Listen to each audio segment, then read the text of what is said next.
this. Genesis 12, verse 1. It says, Now the Lord hath said unto Abram, Get thee out of thy country, and from thy kindred, and from thy father's house, unto a land that I will show thee. And so here we have the Lord appearing to this man, speaking to this man, and giving him instructions to leave his home, to leave his kindred, to leave his family in Ur, and to go into the land of Canaan. And right from the beginning here, as God speaks to this man, we find God here making promises to Abraham, 3 promises to be exact.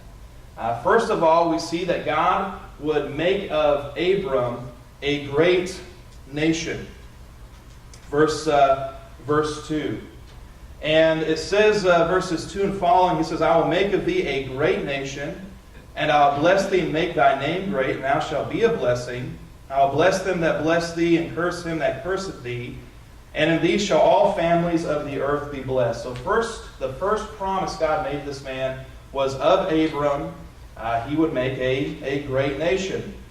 The second promise that he made to Abram is that, again, in him, all families of the earth would be blessed. And that little word, A-L-L, that's very important. You know, if you like to mark in your Bible, that'd be a good word to highlight.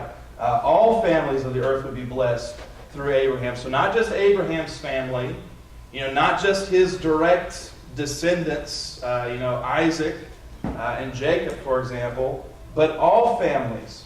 And, at this point in time, there really was no distinction between the Jews and the Gentiles. In fact, Israel had not yet come into being. However, and we'll see this at the very end of our sermon, this is a foreshadowing of the gospel. This is the gospel of Christ being preached through this man, Abraham. And so we have a foreshadowing of the gospel. We read right from the beginning of the New Testament that he is a descendant of Abraham, and it is Jesus Christ who went to the cross to be our atonement. Who went to the cross to be the propitiation for the sins of the world. And so those are the first 2 promises, and then we find the third promise here in chapter 12. God promised him land. And that is hinted at a little bit in verse 1. He's going to a land that God will show him, but it's stated directly in verse 7. Genesis 12, verse 7, the Lord appeared unto Abram and said, Unto thy seed I will give this land. And there builded he an altar unto the Lord, who appeared unto him. And so the land that he's talking about, if you back up and read a little bit, is the land of Canaan. And so that's why the land of Canaan is often referred to as the promised land, because it was the Lord who appeared to Abram and said to his seed and his descendants that they would inherit that land, the land of Canaan. And so these are the 3 promises that God made to this man. And these are very important to think about, because really the rest of the Bible, even in the New Testament, as we read, we're children of Abraham, through faith and through putting Christ on in baptism.